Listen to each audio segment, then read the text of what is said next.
was a conversation. Yeah. Okay, okay. So are you still actively researching or just I'd say updating your? semi-actively. I'm the co-editor of the second edition of Springer's Encyclopedia of Latin American Religions. So as you can imagine, that's a lot of work. So Yeah, I have an interest in Mesoamerican religion. I mean, a very I mean, it's not a disciplinary focus of mine, but I do read. So David Carrasco's, I read all David Carrasco's work. He was a Chicago guy, and he was a friend of my, or he was rather had the same doctor father as my advisor, Eliada. Um, let's see, that's not quite true. Anyway, I was reminded about a conversation I had with him as I was reading your book, which is the syncretism of what I'll just say Mexican folk religion. Maybe we can call it something else, but where he talked about going to see an altar with Santa Claus on it. See, I'd just gotten back from a trip to Mexico, and I saw that they were selling next to statues of the Virgin of Guadalupe the skulls with the panther headdresses, the sort of Aztec stuff, and also statues of the Predator from the Predator movie series, done in the same yeah, style right. as these. Anything goes, right? Yeah, that's what I asked. I said, well, what's with the Predator? And he said he had no idea, but he'd never seen any altar that cared about what it that would have left anything off if it was to put up there. And Right. I These figured, decisions are made by manufacturers in oh, Mexico City and China. so they just say, let's throw this IP out and see if people start Exactly, buying it. Like, exactly. so do people talk Wait, about let me just tell you, I need to cut out at 10. I have a doctor's appointment. I need to get to at 10:30, so by 10 I need to finish. Sure, yeah, I'll keep an eye on the clock. That we won't go longer than that for sure. Um, do people ever talk about Santa Muerte as an IP because of the merchandising and I mean, there is a lot of profit to be made on candles and T-shirts and you ever heard that language used? Not really by devotees themselves. Most devotees are really only interested in, the miracles and favors that Santa Muerte can perform for them, and the rest, even, Santa Muerte's history, imagined or real, is academic. Right. Okay. So it seems to me like there's a lot of academic interest. There's the devotees, and then there's the popular culture aspect, which has gotten more and more traction since the first edition of the book. Right. I mean, now it is a lot of people of Santa Muerte is of interest because it is exotic, unique, goth oriented, and they wouldn't consider themselves devotees. Maybe some of them would. But have you seen an uptick in people who are interested in Santa Muerte as a like they would be, collecting Velvet Elvises or something? Oh yeah. Yeah, I mean there's all those action figures and dolls and I think they're called Funkos Funko Yeah, Santa Funko. Yeah, yeah, yeah, Funko. Funko Santa Muertes.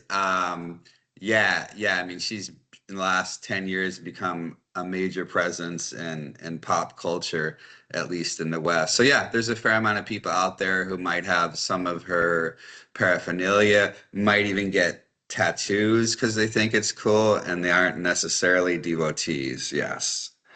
Right. So in your book, you describe Oh, let some me of also the. say also death metal. Like Norwegian death metal bands might have an entire album entitled Santa Muerte. Well, and I know that Mexico is one of the biggest heavy metal markets in the world. I think all the bands that tour North America, Mexico City is like one of their biggest places. I mean, goth music, the Smiths, Morrissey, and the heavy metal are, I mean, alongside the Norteña and the other forms of music that have been there for a lot longer, really popular. So, I mean, there might be maybe some Mexican metalheads who are also real devotees, right? Definitely, definitely. Yep. So you've never seen any real like any tension between people who are in the markets to get something to put on their desk at work, people who are praying for their for their son in Well, jail. yeah, I mean, you'll see some. some Santa Muerte influencers, particularly on TikTok, bashing those who aren't real devotees and are just trying to commercialize and are just in it for a quick buck. So yeah, that discourse is definitely there, particularly on TikTok, where the vitriol can get very intense. Do you feel like we're at a place where Santa Muerte's kind of arrived and there you don't see any more explosive growth, but rather a sort of a negotiation between the different groups who are interested in it now, or you think it's still on a phase of quick growth? I think still on a phase of quick growth, but we don't have any Pew Research or Gallup polls with any real numbers. I mean, my latest guesstimate is probably between 12 and 14 million devotees, and this is just in the space of 25 years because Santa Muerte only goes public, starts to go public in Mexico City in 2001. I love to tell this anecdote. My Mexican mother-in-law, who resides in the western state of Michoacan, which is the avocado capital of the world, producing 85% of Mexico's crop, and has also been one of the hardest hit states in the narco wars.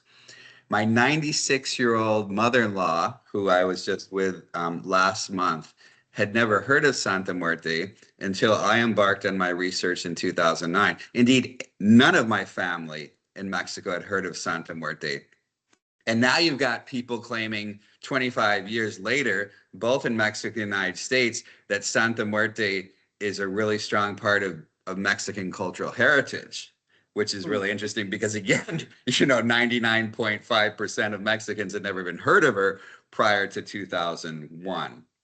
So, we don't have any real surveys of the size of her devotion, but based on my 17 years of research, I would guesstimate again between 13 and 14 million devotees worldwide, the great majority being in Mexico. And if I'm right, 14 million is the same size as the total world Jewish population. Yeah, wow. Yeah, And as you that's know quite well, as we both know, the great majority of new religious movements fail within 5 or 10 years, just like new businesses do. yeah.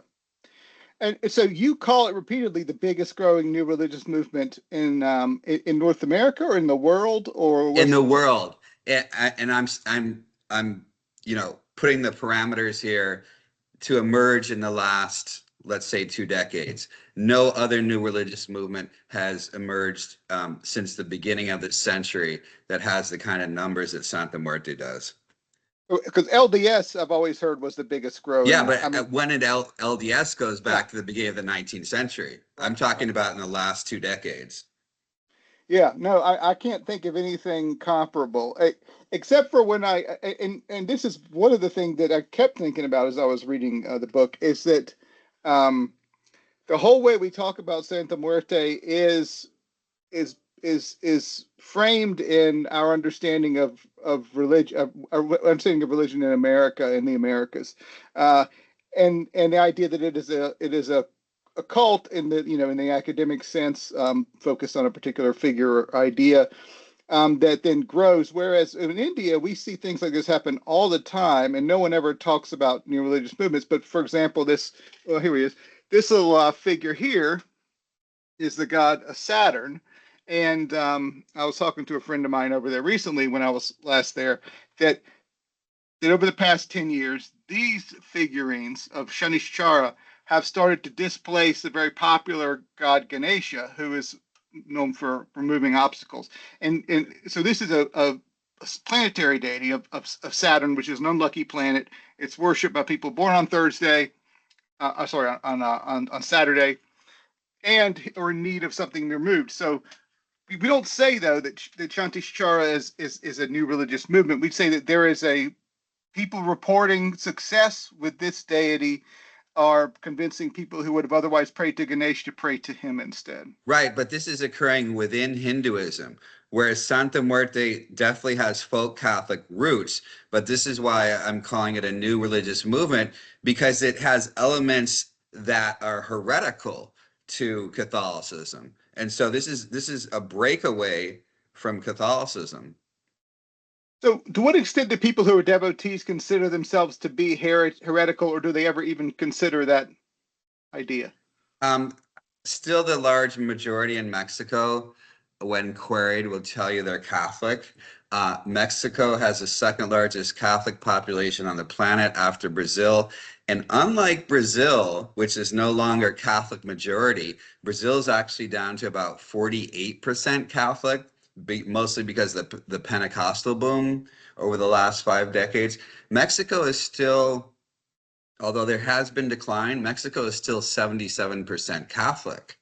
And so, most people, even if they are not active mass goers, will still tell you they're Catholic and grew up, in a Catholic worldview, which informs the way that they view Santa Muerte. This would still be the large majority, less so in the United States and among European devotees, where most folks did not necessarily grow up as Catholic, and yeah, don't kind of imbue Santa Muerte with that Catholic perspective.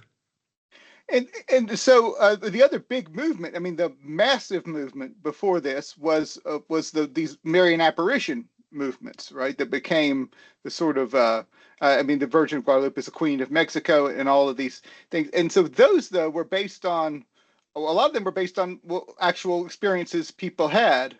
Right now, that's one thing. Santa Muerte, I don't seem to hear about apparitions of Santa Muerte. Maybe they're dreams. I Oh, no, think you no, no, there mentioned are. They're there are. definitely, in fact, I've seen tortillas and waffles and breads with Santa Muerte's images, bananas. Hmm.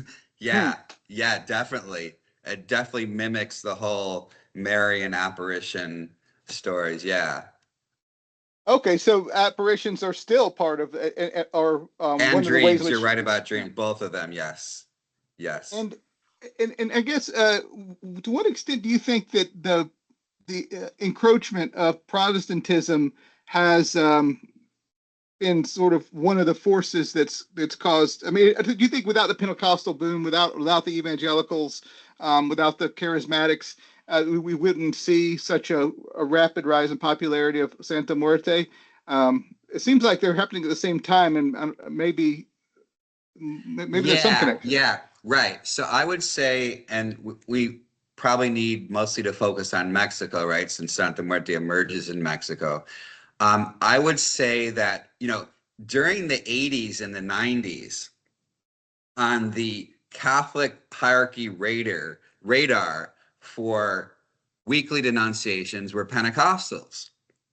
And now, over the last 10 years, Santa Muerte has replaced the Pentecostals. I mean, they would even talk about the invasion of the Pentecostal sects and all that. And now Santa Muerte in Mexico has replaced evangelical churches as enemy number one of Catholicism. And there literally are weekly denunciations by priests or bishops in Mexico of Santa Muerte as heretical, as satanic, as part of insidious narco culture.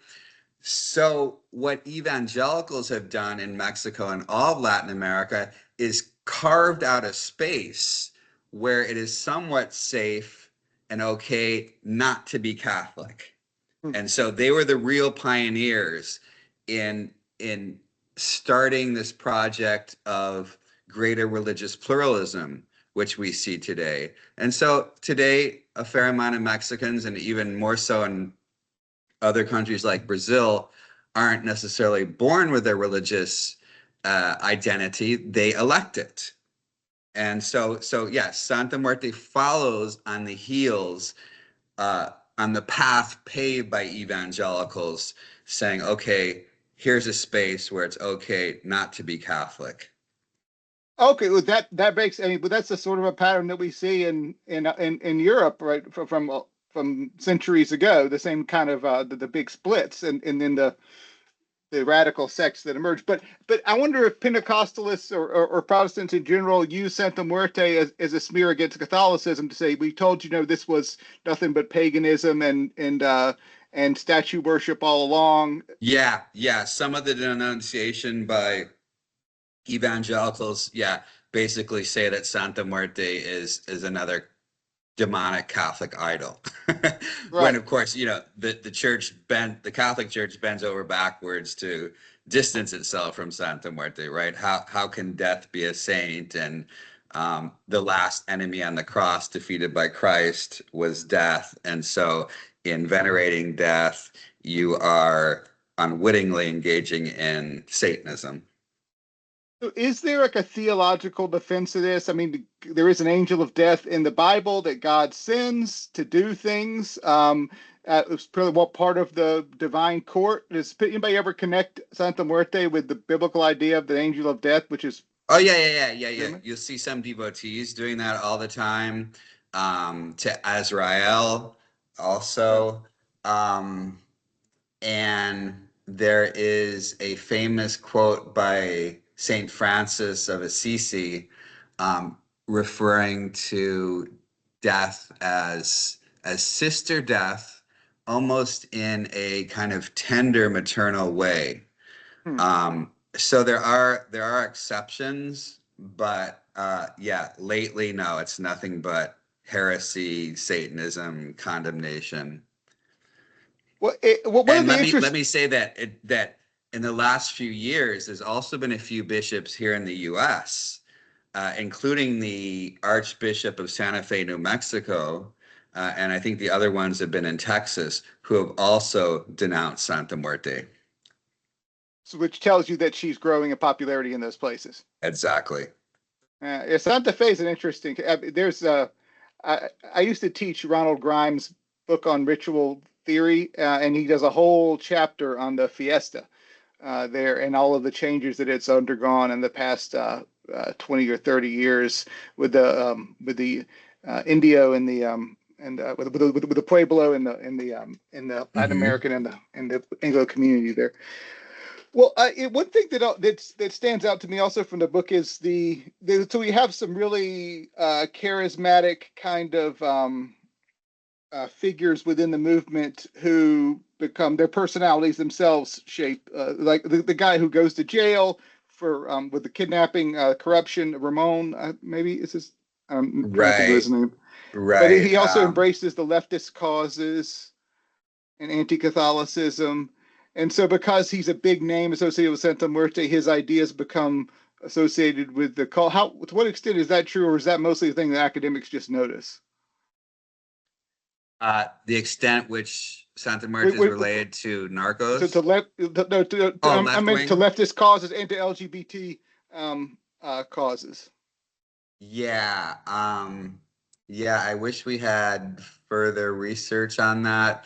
It's my impression that so current President Sheinbaum and her predecessor AMLO, who was there for 6 years, during these 7 years of center left populist government in Mexico, there has been a real easing up, at least on the federal level, of against Santa Muerte. I have not seen the National Guard or the Army called in to destroy any Santa Muerte shrines or temples. It still does happen occasionally on the municipal level, and it usually would be cities that have mayors from the Conservative National Action Party called the PAN, which means bread, right? The PAN Yeah. Party. Um, so at the national level, it's really eased up. And given that the great majority of devotees are working class, and the current government and the past AMLO government had very strong support from the working class, I would imagine that the majority of Santa Muerte devotees in Mexico also have left of center tendencies, but not necessarily anti-Catholic. I mean, it seems like within that we're seeing mostly the same things that elected Scheinbaum in the first place, a kind of a rise in and what America feels a DSA, right? A Yeah, and let me frustration actually with mention corruption. during her campaign, the PAN opposition party was actually accusing her of being a Santa Muerte devotee. Oh, really? Yeah, Huh. yeah. You know, that she's a Jewish Santa Muerte witch. Was there a lot of? I didn't pay attention. That's not my. Was there a lot of anti-Semitic rhetoric being used against Yeah, and Sheinbaum? there still is by the opposition, definitely. You know, she's not really one of us. Right. Sure. And the thing that before I forget this, I think this is important, especially because we've discussed this elsewhere in the class. The thing that really chilled me in the book was when you wrote about the expert witness, right? Who got people convicted based on saying a prayer to Santa Muerte when they're pulled over by the police to convince judges that devotion to Santa Muerte is itself an index of criminality. Right, right. And the judge threw that out as psychobabble. Yes, well, Right. thank God, you know. He's actually a former um, Texas Texas Ranger, I think, from El Paso, who's made a cottage industry in producing videos and giving talks to law enforcement about Santa Muerte and other narco saints. I also am an expert witness for Santa Muerte court cases myself, but so far I haven't been accused of psychobabble because you know I'm a professor in religious studies, right? He Right. has no academic training in religious studies. Well, I mean, so in the expert witness world, I mean, this is part of what fueled the satanic panic and some wrongful conviction cases was people with, diploma mill degrees, who self-produced their own content or quoted Anton LaVey or something, and then because they invited themselves to talk to police, they then used that as their credentials and ended up getting a lot of really bizarre, idiosyncratic interpretations of culture accepted into law, more or less. Well, yeah, and I mean, he's Mexican American from Texas, so I think there's also assumption. Well, if he's from Texas and right Yeah, on the yeah. from El Paso, he must know this, right? Right. Or they could have just pulled somebody off the street in Mexico City and put them on the. You're an expert. So the expertise. I mean, I've often thought about. I've been called as an expert once, and I realized that I could have told them anything. It didn't matter what I said. It was a little scary to think that there was just there was no attempt to check up on what counts as expertise and what have you. So, but that's kind of a different story. But we don't tend to see. I mean, the point of I think why it's different from the Satanic Panic is you don't need Santa Muerte to get Mexican Americans or Mexicans in America thrown in jail for suspicions because it happens without it, right? I mean, there's all sorts of prejudices and narco panic and gang infiltration and all this stuff that's used to stir up this kind of panic. So it's not necessarily a driving force, but I guess it's a little bit of a part of it. Yeah, and it's added layer, particularly during these years of Trump, right? Part of the kind of the panic on the border, and they're bringing their satanic skeletal idol and narco cartels and all of that. Right, and I remember from years ago, kidnapping used to be more of the discourse. Now I don't you don't hear about that quite as much. I know kidnapping is still a big thing, but it used to people were afraid to be kidnapped, afraid of kidnapping happening here, and that so-called human sacrifice story really made the rounds long before people were um, calling for a border wall. This was wait, when was the guy who had killed the tourist and as part of a Yeah, ritual? that was 2014, late 1980s. 80s. Okay, I'm thinking of something else. Yeah, killed a University of Texas student, the Adolfo Costanza, the Cuban American narco on the border, and yeah, Matamoros. And so, did you look much into that story of what actually happened there?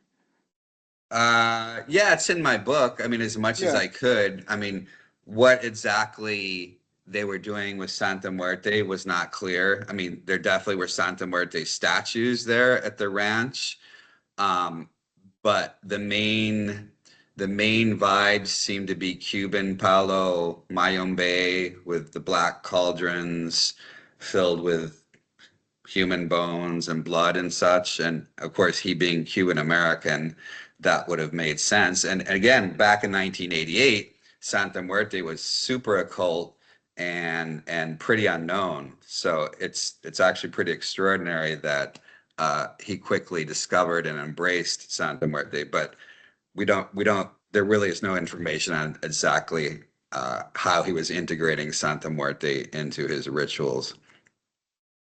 Uh, and so speaking of criminal, I mean, you talk about the black candle, the sort of the criminality element, but then I mean, of course, the book makes really clear that most people who pray to Santa Muerte are doing so for the same reasons they would have prayed to Saint Jude or the Virgins, because they are desperate need of help, and health, or debt, stuff like that. But And really important is prosperity. See all prosperity, the yeah, gold coins here? oh yeah, yeah. No, that's the gold candle, and then the green candle, which is the justice one. I thought that might have been money, but Mexican money is not green, so it doesn't matter. There you go. But it isn't. It is in America. But and I think students also, and it occurs to me too, that when you think about Narcos praying to Santa Muerte, and I think now people know Narcos more than they ever did because of the popularity of the TV Yeah, show, the right. Sinaloa cartel. We all know the details of, because it was so well represented in this really well acted, well produced drama. Um, and on all the forces that led to the rise of Sinaloa.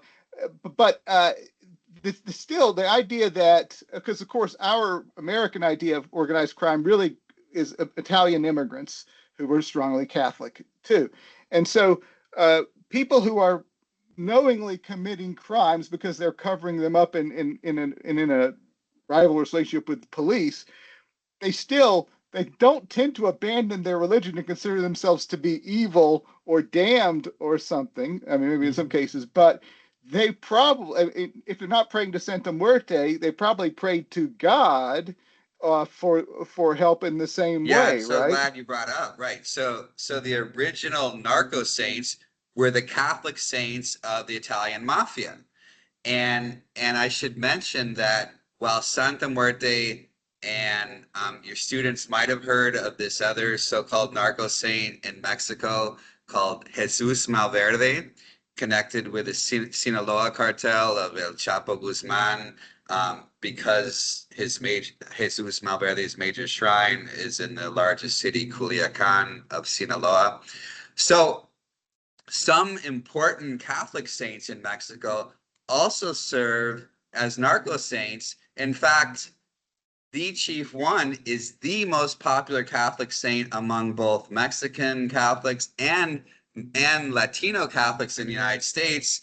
And I just gave a talk about him at Latin American Studies Association in Paris last month, and that's Saint Jude, patron of lost causes, who they say if he's represented with his staff in his left hand, then he's open to left-handed petitions. So you can Oh, ask him for favors that aren't necessarily of a Christian morality, right?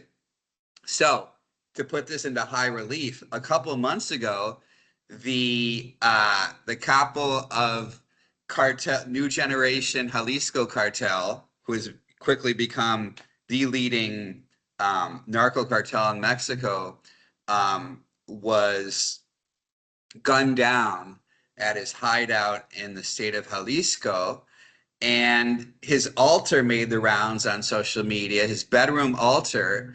And I did a lot of media commentary on that because it was extraordinary. Everybody was expecting to see Santa Muerte on his altar, or maybe some of the orishas of Cuban Santeria, or at least Jesus Malverde. But no, this was an exclusively Catholic altar with exclusively Catholic saints, and the leading one was Saint Jude, again, patron of lost causes. I think there's three statuettes of him there.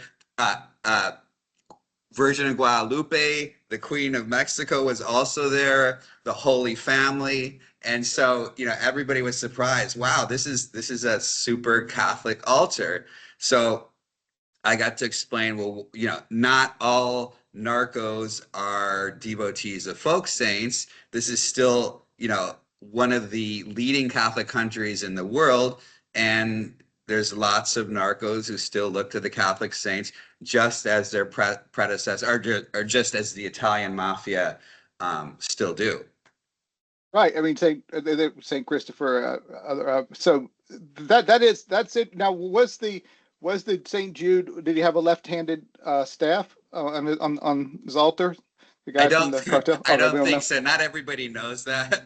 Yeah, Um, Yeah, I don't think so. that's And what I by was the way, wondering. he's known as El Mencho. And yeah, they gunned him down, so apparently he's dead. Oh, okay. So that was one of the cartels that was rising in power after El Chapo to fill the Exactly. void. Okay. Exactly. And so, to what extent has cartel culture, especially to the extent that they depend on supernatural intervention for help, had to change to deal with um, the different whatever's happening at the border, with the tensions at the border? Has you seen that fuel a sort of people who are crossing play embracing Santa Muerte to are coyotes embracing Oh Santa yeah, yeah, Muerte? yeah, yeah. Yeah, interestingly, so sometimes I'll see, I keep track of media depictions of Santa Muerte, and you often see, particularly on border news outlets in Texas in particular, oh, this coyote was caught with 15 migrants at a safe house on the border, and there were Santa Muerte altars there, and obviously the coyote and his posse were Santa Muerte devotees. But it's likely that they call them the pollos, the migrants. Likely that many of the migrants are true because Santa Muerte has grown to such extent. I have another article from a few years ago about how Santa Muerte, it's really not accurate to call her a narco saint because she has a really robust following among Mexican law enforcement at all levels. And so she really is the patron of the narco wars in Mexico because she also has law enforcement people who look to her for protection against cartels in their operations against the cartels. That is a really interesting point, and because you see, I mean, in European wars of religion, there was tended to be something they embraced that was different from what the enemy had, um, to kind of different, so they didn't feel like they were praying to the same God for like a coin toss. But it almost seems like in Mexico that she's sort of the patron saint of the game, and anybody in the game on either side needs her help. And the idea is that she could help us or she could help them, but whoever prays harder, whoever's more devoted or makes better offerings is going to Right. get her And favor. again, not exclusively, but the preeminent one. And again, because she's considered to be death herself. And if you're in law enforcement or you're a narco, death could be around the corner for you at any time, right? So it just totally makes sense. Plus her sometimes very fierce iconography, and that since she is not a canonized Catholic saint, you can ask her for anything you want in theory. So if you want to ask her to bring death to your enemies, in fact, that's a popular votive candle that she has, Muerte contra mis enemigos, death to my enemies. You can do that because she doesn't play by the rules of Christian morality. I mean, but I should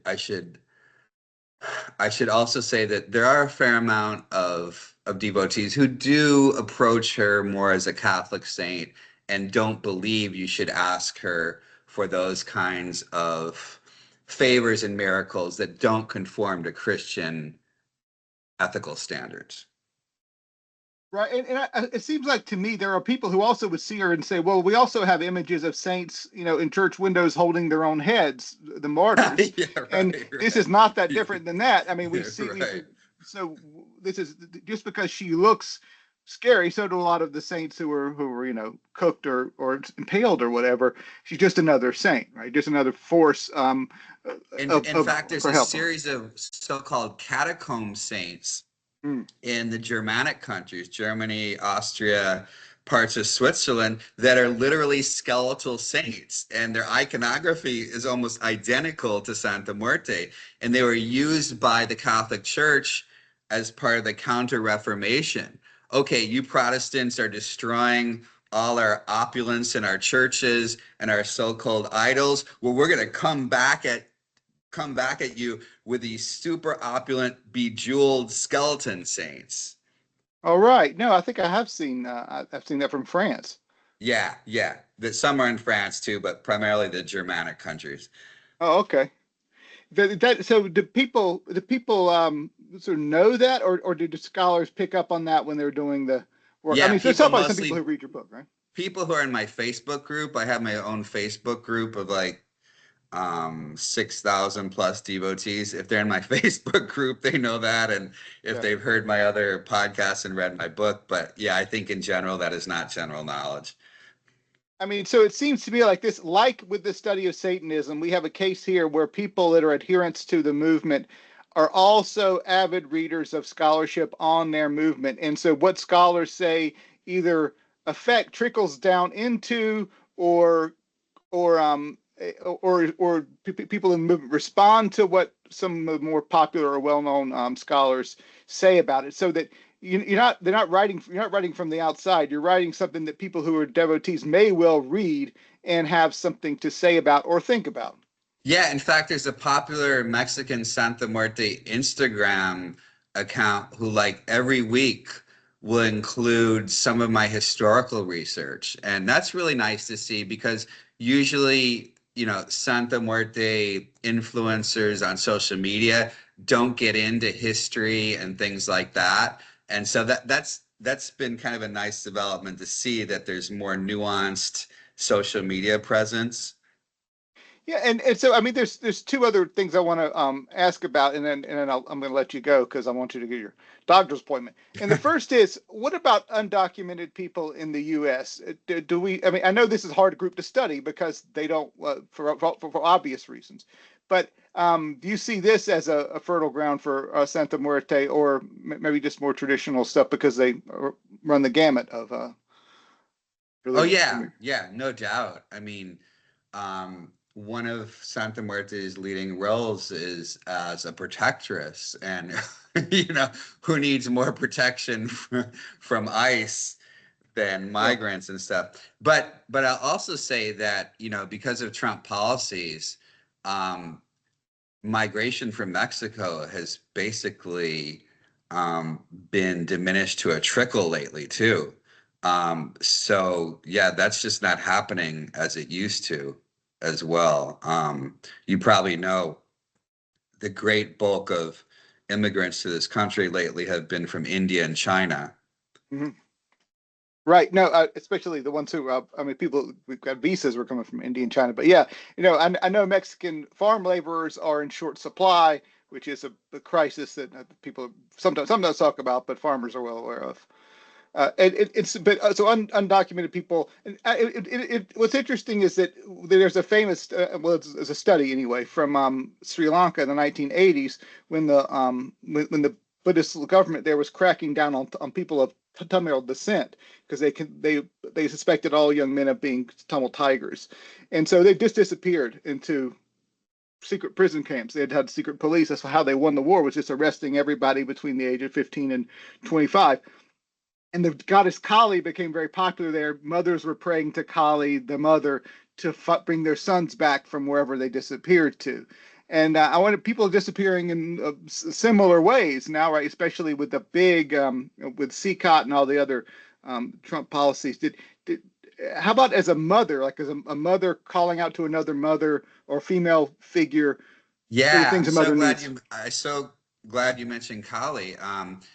I've several times seen Kali on Santa Muerte altars. A couple devotees, in fact, an Indian immigrant devotee here in Richmond, who I know, a couple years ago penned a blog post about the correspondences, the similarities of Kali and Santa Muerte as kind of the fierce mother, right? And so, yeah, one of Santa Muerte's multiple roles is as mother. In fact, I've heard devotees, saying, "Oh, I don't have, a real human mother, but the bone mother, Santa Muerte, basically serves as my mother."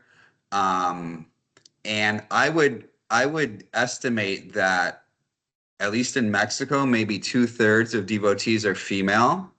And the fact that she, along with the Virgin Guadalupe, is a leading female spiritual figure on the Mexican landscape, I think adds to that appeal, that maternal appeal that she has for many, and not only exclusively women, but since they're the majority, even more so.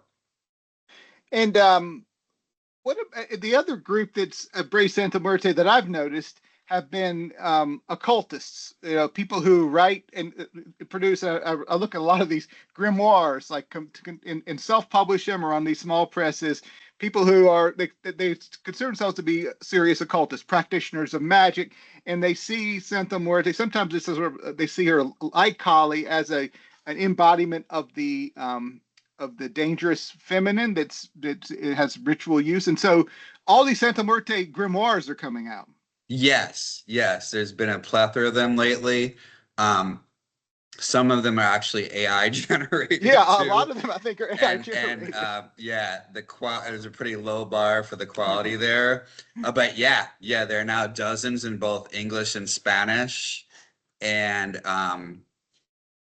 probably a disproportionate that are actually written by real human authors. Um, tend to tend to extract Santa Muerte from her Mexican cultural context and want to associate her with all kinds of different global death deities, right? And you'll often see objections from Mexicans and Mexican Americans saying that it's not that this is a closed practice only for Mexicans and Mexican Americans, but you need to respect her Mexican cultural heritage, and you can't just replace her or pair her with Kali or any other similar deity who might share those characteristics.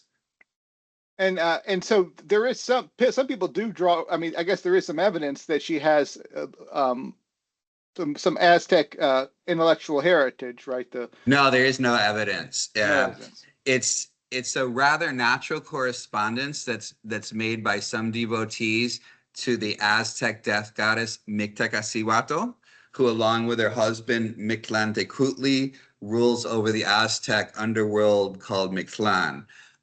Natural correspondence because she was the leading Aztec death deity, and prior to the Spanish conquest and colonization, Day of the Dead now is basically 2 days, November 1st and November 2nd. Prior to the Spanish arrival, the Aztecs basically had a month of the dead that roughly corresponds to our month of August, which was presided over by Mictecacihuatl. And so one of the huge trends over the past 10 years or so is for Santa Muerte devotees to kind of make November 2nd, Day of the Dead, as her feast day. She has no official feast day, but if Uh-huh. she does in the near future, I guarantee you it will be Day of the Dead, November 2nd. And so a fair amount of devotees see Santa Muerte as kind of the latest, I shouldn't say incarnation, right? Because that implies Yeah. flesh and she's Yeah. bones, but And the latest manifestation of Mictecacihuatl. However, there is no evidence whatsoever that in her genesis in the Spanish colonial period that she actually was related to Mictecacihuatl, and here's why.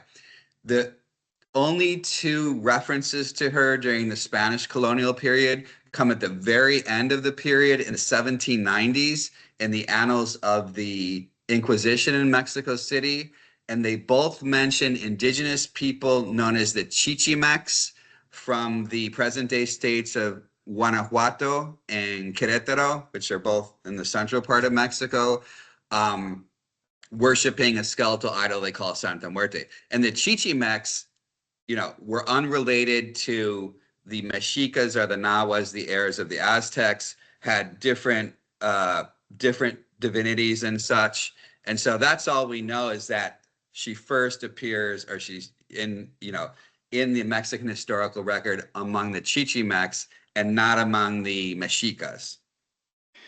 So what about, I mean, this La Llorona, right? I think we do think La Llorona has some kind of a predecessor in a kind of a demon a demon of childbirth, like we see all over the world. Oh The death yeah, of a yeah, woman who yeah, died. yeah. She definitely has indigenous Okay. roots for So sure. La Yeah. Llorona does. Yeah, So there yeah, and are also, continuities. and going back to, you started talking about syncretism, which, as you know, has largely kind of fallen out of fashion, that term. But I think reimagining the term syncretism, I think Santa Muerte is a classic example of syncretism. The Spanish Catholic Church brings over the figure of the Grim Reaperess, and I say Reaperess because more often than not in the Catholic Mediterranean, death was personified in female form in Spain, Italy, Portugal, parts of France. And so, and I should also mention, we haven't talked about this, there are two other folk saints of death in Latin America. One in Argentina called Santa Muerte, who's a masculine figure, and another in Guatemala and the southernmost state of Mexico, Chiapas, called Rey Pascual, and he's also a male figure. So Santa Muerte is one of three skeletal death saints. She happens to be the most popular by far and the only female one. So it's natural that in these different parts of Latin America, when different indigenous groups see the Grim Reaperess, and the Spanish Church, Catholic Church, brings her over as a tool of evangelization, because they have no idea who the indigenous people are, right? Of the Americas, they're not in the Bible. Who are they? They have no idea that they have complex belief systems. And so bringing over the Grim Reapers, it's obvious that some of the indigenous groups from Argentina up to central Mexico make that relation between the Spanish Grim Reapers, the European Grim Reapers, and their own death deities. And that is how Santa Muerte is. I mean, obviously for the Europeans, the Grim Reaper, Grim Reaperess, was a mere artistic rendition, personification of death that arises out of the great dying of the Black Plague and has no supernatural qualities for Europeans. And that's what changes in Mexico, Argentina, and Guatemala, is the Spanish Grim Reaper makes the association with certain death deities and becomes a supernatural figure in their own right. Hmm. I mean, I've been reading in Colombia. They have the Tio, who is probably originally an underworld god who No, becomes associated with the devil. it's Bolivia, actually. Bolivia, Yeah, in right? the The mines, Tio. yeah. Yeah, right. Yes, it is. It is okay. But then there's also a sort of a devil figure who is worshipped by agriculturalists in Colombia, who's basically someone that you make a deal with in the way that you make a deal with the devil in Western Well, yeah, and folklore. these are other, going back to Pio, the god of the mines in Bolivia, definitely a syncretism between the Christian devil and Aymara earth gods. Right. Yeah. I mean, there's a big Mayan earth cave god, right? Big tradition of gods that live in caves. That's Well, right. we're getting very close to 10, so I'm gonna let you go. But this has been a great conversation. I really appreciate this, and I'm definitely forward to you whatever the questions that the students come up with about it for your interest. Yeah, my pleasure. And I'm pretty active on social media, Instagram. I'm still on Twitter, Facebook, either with my name or in some places I'm called Dr. Death and Divinity. That's very cool. Yeah. All right. Well, thank you, Andrew. My pleasure. Have a Thanks for good the one. great questions. Have a good semester. You too. Bye.